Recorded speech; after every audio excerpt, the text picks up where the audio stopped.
On behalf of the Professional Baseball Strength and Conditioning Coaches Society, I'd like to welcome you to the PBSCCS Podcast. I'm your host, Chris Messina.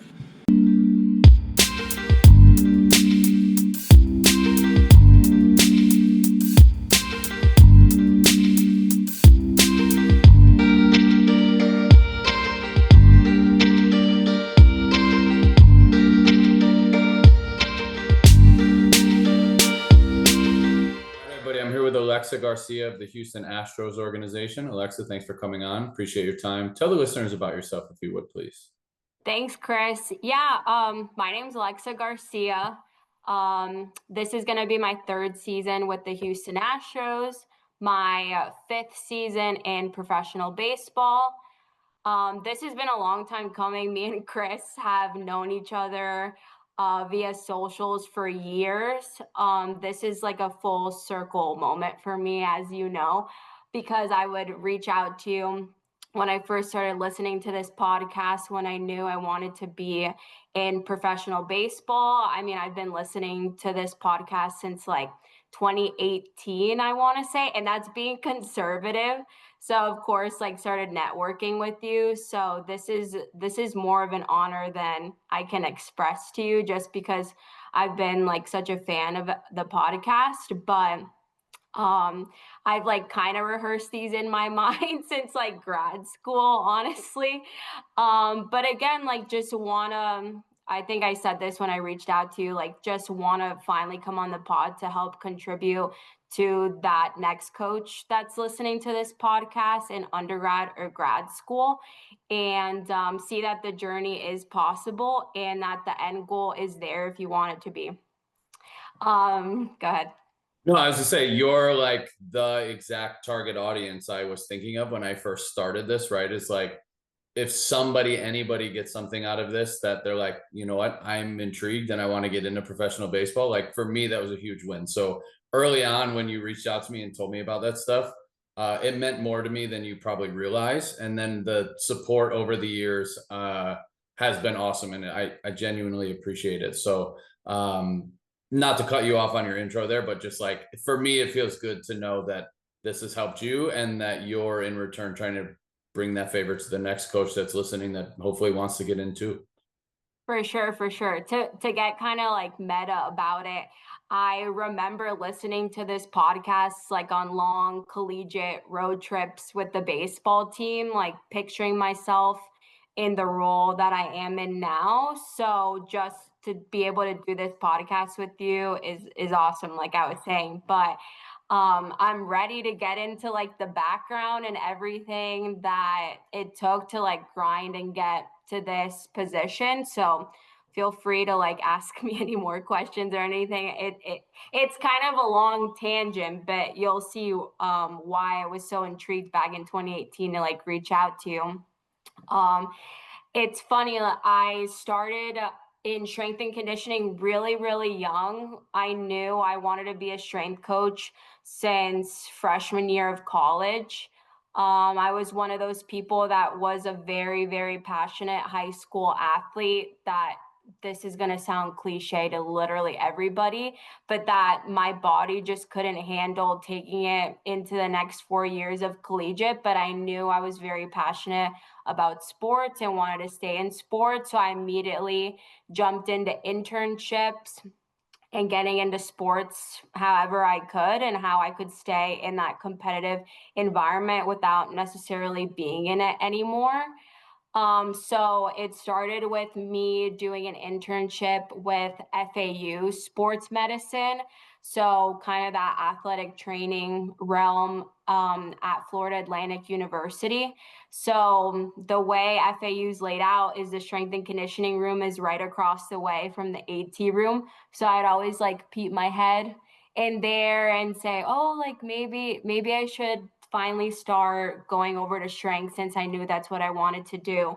But still did a athletic training internship, just kind of to figure out the ins and outs on the medical side first.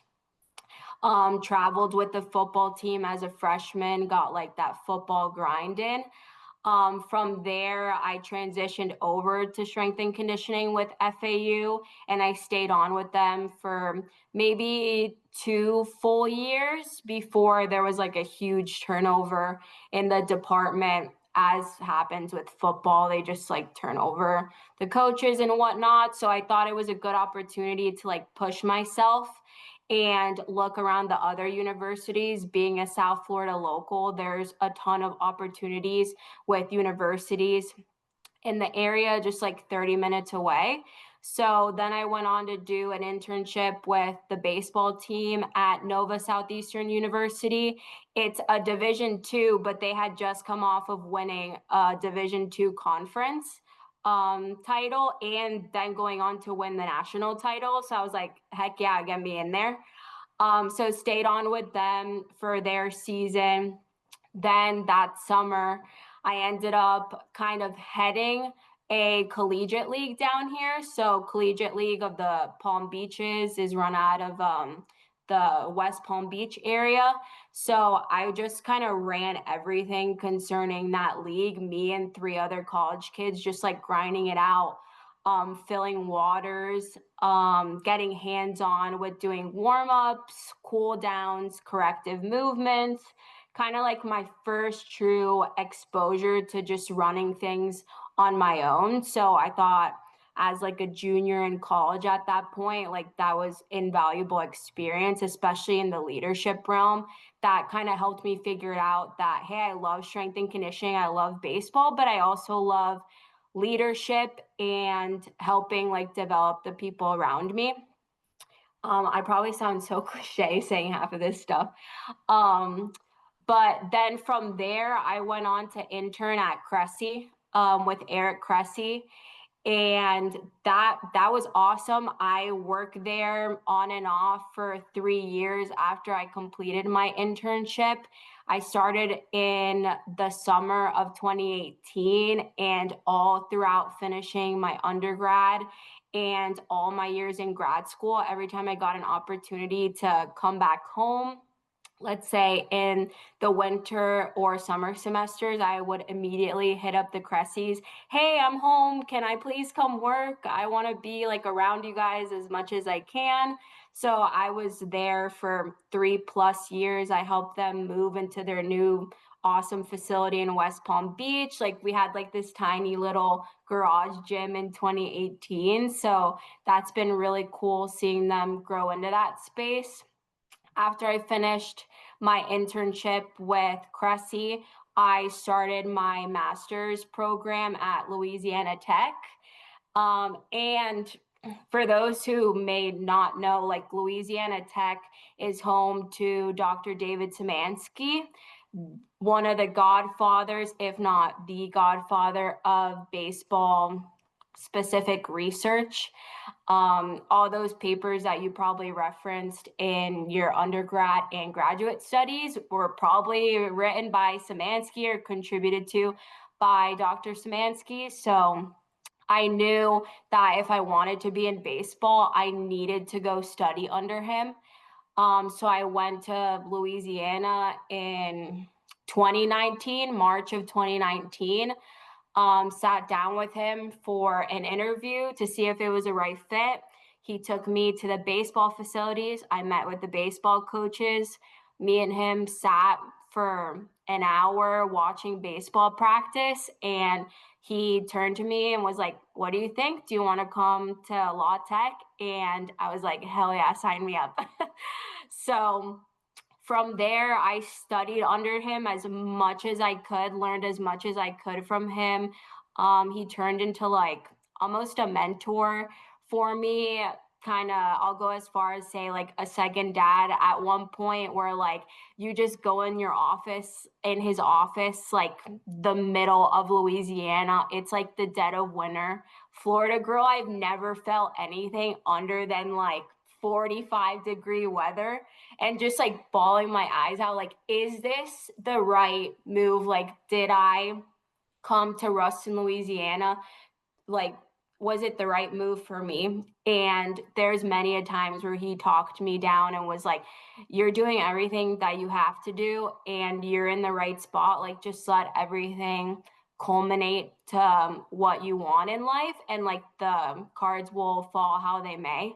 So I ended up doing a graduate assistantship in the kinesiology department there, was just a formal way of getting my school paid for and helping out the kinesiology department. But really, I was there to be with the baseball team. I was with them 24/7. That was my entire life. I woke up at 4 a.m., was with them for 2 hours, went and taught classes, and then went to the baseball field for 4 hours again, and then went to my own classes at night. So I really was just there to be with the baseball team. They turned into like my second family.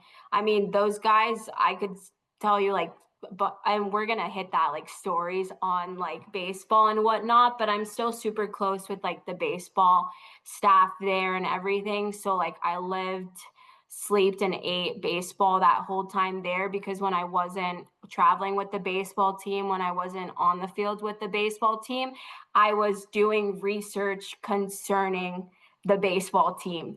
So it was like all encompassing. It was awesome. Really, anybody that wants to be in baseball in like a sciencey type way, I would say, or like if you want to be a researcher in baseball, or if you know you want to be in strength and conditioning and you don't know what program would be a good fit for you, like I always push people to Dr. Szymanski, because that degree is in kinesiology with an emphasis in sports performance, but I say it's a baseball sports performance degree, because that's literally all I did there. So that was awesome. And then for the last semester of that degree, you can structure it, or you can go off site and get your internship hours. So I knew, okay, now's the time that I need to step into pro ball. So I kind of structured my classes where I wouldn't need to be in person for the last couple credits I would need. So I could go wherever in the country and finish my internship credits for my degree. Started reaching out to pro teams. I ended up with the Orioles, finished my internship with them, and then stayed on for the next full season and a half-ish with them on their staff in the Florida complex. And the Orioles at that time ran a lot of their rehabs, big league and minor league rehabs, out of the complex. And I'm not sure if some teams still do this, but they had 2 FCL teams. So the 3 of us in the FCL complex for the O's in 2021 were grinding with 2 FCL teams and like a full gamut of rehabbers. So that was really good hands-on experience for like now the roles that I ended up in. From the O's, don't get me wrong, I love that organization. Shout out to Nick White, who's the director over there now. Great organization. And since I left, I've seen they made like a ton of strides and investment into sports performance. So that's awesome. If my personal life or what I wanted in my personal life aligned with staying in Sarasota with the O's or going to an affiliate with the Orioles, I definitely would have stayed on with them past that time that I was with them. But when it was time for like contract negotiations in like 2021, I was getting, now we're adding the personal side into it. I was getting a little bit more serious with my now husband, Alex, that you coached, Chris, years and years ago. But we were getting really serious. We wanted to start I don't want to say start a family because we have our fur baby, but we wanted to like lay down roots. We knew we wanted to kind of start being in one place, because Alex also, having been in minor league baseball, was used to that nomadic life. And me having come from Louisiana to finish my degree, then going to Sarasota with the O's, then potentially going up to other affiliates around the country, like we were starting to like continue that nomadic lifestyle, and we were really like yearning for roots at that point, especially like having found stability in each other. So we decided like for the best for our personal lives, like it was time to look at roles where we're from in South Florida so we could start our life basically. That's when an opportunity came up at Barry University. It's in Miami Shores. It's a small Division II in a really good Division II conference, so competitive sports. It was for an assistant director of strength and conditioning role.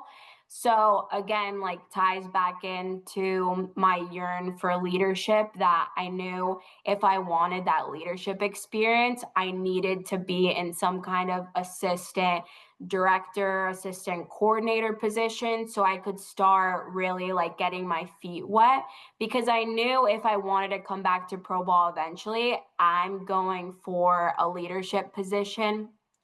And I wanted to feel confident to inevitably like throw my hat into those opportunities when they came up.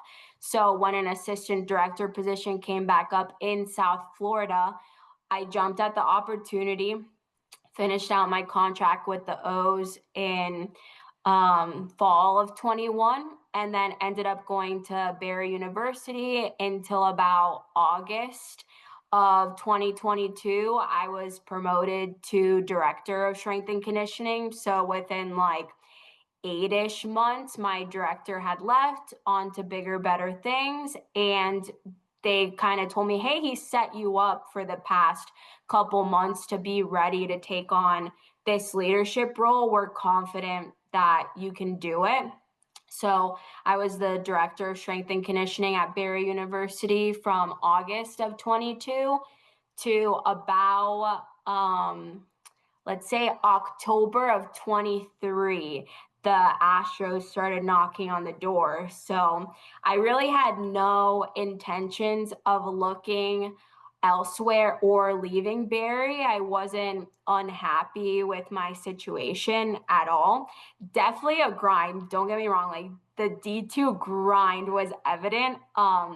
We had about like 80 to 90 baseball players just because we also carried a JV team. So fitting all those sports and athletes in at once was tough. But again, I wasn't unhappy and it wasn't unmanageable. This is also a good teaching point to the younger coaches, hopefully listening to this, that one thing I always will keep like neat and clean is my LinkedIn. I had a professor in undergrad that was super like, guys, your LinkedIn, I promise, will change your life. You don't think so. You think it's like a old people social media. Like LinkedIn is where it's at, especially for professional sports. So I've always kept my LinkedIn up to date, clean, very much tailored to like roles in pro ball. So Adam Decker, you've had him on the pod before, reached out to me on LinkedIn and basically was like, hey, we have a position opening up with the Astros. Would you be interested? And I was super frank with him. Hey, I would love to go back to pro ball at some point, but I'm really not interested unless it's at the complex or it's a coordinator / leadership position. So super specific and like very bold of me to say to someone that I've never met.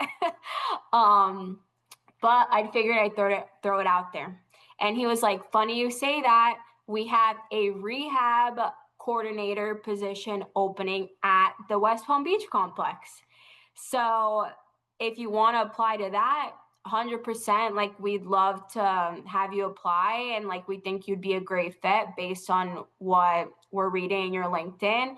And by that point, he'd reached out to the Orioles, he'd reached out to Eric Cressy, like he'd reached out to a bunch of people that I have listed there on LinkedIn, and they all kind of gave the, yeah, you should definitely consider her. So I interviewed with them. Maybe he gave me that text on, let's say, a Monday. I interviewed on a Thursday, and by Friday afternoon, I had a job offer. So that was like quick. And unfortunately, like it was also like a quick turnaround for the university. But again, I really pride myself when it comes to leadership on like preparing those underneath or learning from me. So the coach underneath me, James Carr, I was like, hey, Barry's not going to be my last stop. So I want to prepare you just in case that time ever comes. So he was also confident to take that role. And I was confident in him, like here handing off the program that I've grinded to like make the best that I could be. So that was, again, like a full circle moment from what had just happened to me the 14 to 16 months previously with my director. So that was a blessing in disguise for me to like leave and have confidence that I'm not just going to let this program crumble and I'm leaving it in good hands. So from there, from Barry, I went to the Astros in the rehab coordinator role, which was a whole new ball game, right? Like rehab, they don't teach you really anything about rehab when you're going through like strength and conditioning programs, because that's medical, right? So you should be doing athletic training, physical therapy, if like you're talking about learning about rehab. So I really had to just like learn as I go. We have really good physical therapists with the Astros. At the time, the two physical therapists I had with me were Brian Fowler and Christian Huckfeld, that literally just like took me right here under their wing and were like, we're going to help you understand how these two worlds meet. And we're going to have like the best rehab group department that we can have. Which is, I feel like, getting a little bit more rare, that sentiment of like, let's do this together, not like, oh, I've been a PT for 20 years, like catch up kind of thing. So was really fortunate about that. Was really fortunate to also have Chris Martin, who was previously the rehab coordinator, transition into our minor league strength coordinator. So he was right there with me in West Palm. If I had a question, I could literally walk 2 feet and ask him. And he basically taught me exactly how he ran rehab and how he made a successful rehab S&C department formula, whatever you want to call it. So I was really fortunate to like have that easy transition instead of just being like thrown to the fire, like here's a grade 2 hamstring, help him. So that was awesome. And since December of 2023, that's been my role. Don't get me wrong, I loved rehab, I loved working with those athletes, I loved working with the physical therapists that I did. But just recently, we decided, like as an entire department, that it would be better for me to transition back to the FCL position in a lead Florida complex strength coach role, just to get back to that true leadership experience that I love so much. And I'm a gamer. Like at games, it comes out in me. Like I love like respectfully chirping up the other team and like getting into it with the guys. So like I really missed and craved that competitive environment. And now that I'm getting older and me and Alex do want inevitably start a family, having a full off season in the FCL compared to January to end of November rehab schedule, it was getting a little tough to see those two worlds combined. But now going back to the FCL, I can see my personal and my professional life meshing again. There's a lot of really good stuff. Obviously, to hear your story, to hear your journey, but some of the kind of nuggets in there that I took. So the biggest one, obviously, is the grind, right? Like you knew from an early age that you wanted to do this. Kudos to you. I didn't know until I went to grad school that I wanted to be a strength coach. So I think about all the time that I spent in undergrad that I didn't know what I wanted to do, and how much more productive I could have been if I started earlier. On the flip side of that is like, I think about you saying you're running your own show as a junior, and I was like, wouldn't have been able to do it. Like I would have absolutely failed. So kudos to you for those ones. Another good one is learning from the best, right? You talked about going to law tech to be with the best. And that's how I felt when I went down to TCU to intern under Zach Dakin. It's like I had read his blogs, I had seen his stuff, and I was like, I got to go learn from this guy. So you have to make the sacrifices to be around the people you want to be around. But I think in the long term, it pays off. You mentioned your husband a couple of times. You mentioned some other people that have helped you, like finding support for your moments of insecurity, weakness, difficulty, whatever you want to call it. Like, no matter how tough we all think we are, we have those moments, and having those people to lean on and not try to do this all by ourselves, I think goes a lot further than people want to give credit to.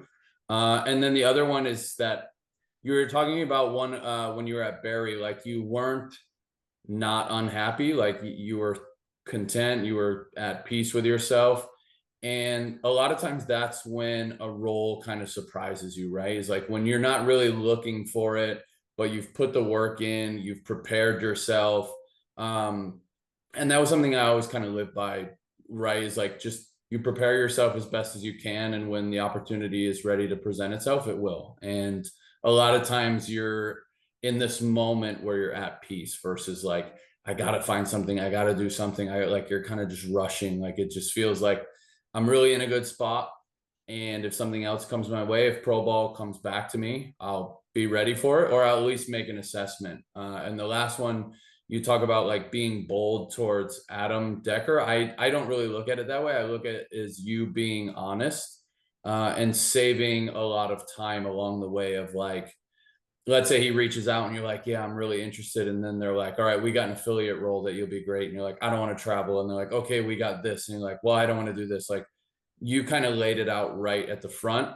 They had approached you about it. And so you're just being honest, and you can call it bold, and maybe it is bold. I don't really look at it that way. I think you had enough skin in the game. You had enough experience. You had been in pro ball. You understand kind of how things work. That, again, listen, I'm not unhappy here. I'm in a good place. I'm in a good spot. I'm in South Florida. I'm doing my thing.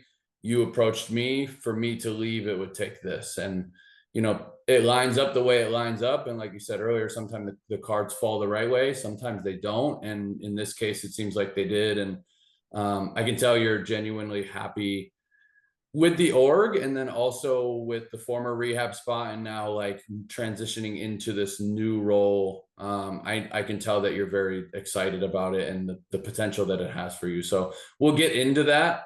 Before, I want to make sure we address this. What is your best, I'll say your best baseball story, because you do have professional, but you also have collegiate, you also have private setting baseball as well. So like, not just pro ball, like what's the best baseball story you have for me? Okay, so it's funny you say like, hey, pull from whatever area you see fit, because I have a couple from collegiate and pro ball. So I find myself telling this story at least once a year because it gets relevant at some point. When I was at Law Tech, I had a freshman catcher that never really played at that point, really hadn't even been in a game at that point of the season. And we were ending, like we were getting towards the end of the year. And he would always, like, his spot was to stand at the end of the dugout with me and our athletic trainer, Katie. And he would always say, I swear, like, as soon as they put me in the game, like, I'm going to do so good. I'm going to prove to myself that I belong to be here, that I'm going to be good for this team, like, over the next 3 or 4 years. I just need, like, that one opportunity. And he used to wear wrist tape and would write SSOGC on it. And I said to him one day, Hasler, I'm tired of hearing you talk. As soon as they put you in a game, if you hit a home run on the first pitch thrown to you, I will get that tattooed on me. And one Sunday at Troy University, we're kicking their butt. No one's at this game. It's like 20 degrees. Everybody wants to go home. Hasler, you're in. I'm like, oh, here we go. Like, let's see what this guy does. He's either going to hit this home run or he's going to punch out. So goes in right down the middle, like hits a bomb at least like 450. I don't even know where this ball ended up. And as he's rounding first base, he like yells to the dugout, Alexa, you're getting that tattoo. And Monday is off in collegiate sports. Monday, I went to the local Ruston, Louisiana tattoo parlor, and I got a tattoo to my ankle. So then I showed up to practice on Tuesday and was like, I did it. And now me and him have that story to tell forever. And I'm telling you, at least once a year, that story is like relevant somehow, because I made the same bet with one of our big league guys this year, and it didn't end up happening, unfortunately, but I definitely would have followed through. So just know, if you ever make a bet with me, I'm definitely going to follow through on it. Okay, I have two questions. So first, is that two-part question. First tattoo, only tattoo, or do you have others? No, I have several. I think I have like 9. No, like big pieces. And like, if I'm in like a pullover and leggings or sweatpants, you won't even tell I have one. So at this point, that was probably like my 7th or 8th. Okay. Definitely not crazy enough to get it as my first. I think that was what I was getting at. Yes. Yeah, that's what I was getting at. And then the second, what does it stand for, or can we not know that? Okay. Up to you if this is appropriate or not. But stay strapped or get clapped. I don't know why, like, that was just his phrase, but that was his phrase. So whenever somebody I don't know too well asks me like what it stands for, I always come up with something different on the spot, like stay solid on God's path, or that's not even a C, but I come up with something like that where like they have no idea. That's outstanding. Absolutely. I have a ton of tattoos myself, so I'd be sitting in the dugout praying he hits a home run just so that I could get another tattoo. And even if he didn't, I'd be like, I got it for you anyways, because I'm in support of you. So awesome to you. Kudos to you. And if we're ever in a future situation where we have to bet on something, I'll make sure that we hold each other accountable. All right, buddy, that's going to conclude part 1 of this 2-part interview with Alexa. I hope you enjoyed this one. As she mentioned early on, this is a long time coming for us. We've been in touch for years and years and years about the podcast, and she's been at a lot of cool places. It was cool to hear her journey and her, her experiences leading up to her current role with the Astros organization. And throughout the interview, the episode, there was a lot of good tidbits on leadership and respecting the grind and respecting the hustle, and being around people that are going to help you in the long run. And so I really hope that you enjoyed this part of the interview. 3 things that I took from Alexa: find ways to be around other people who will help you get to where you want to go. Understanding what you are passionate about can help guide you with decision making throughout your career, and keep your LinkedIn organized and up to date. With that being said, I hope you enjoyed this episode, and we'll talk to you again on the next one.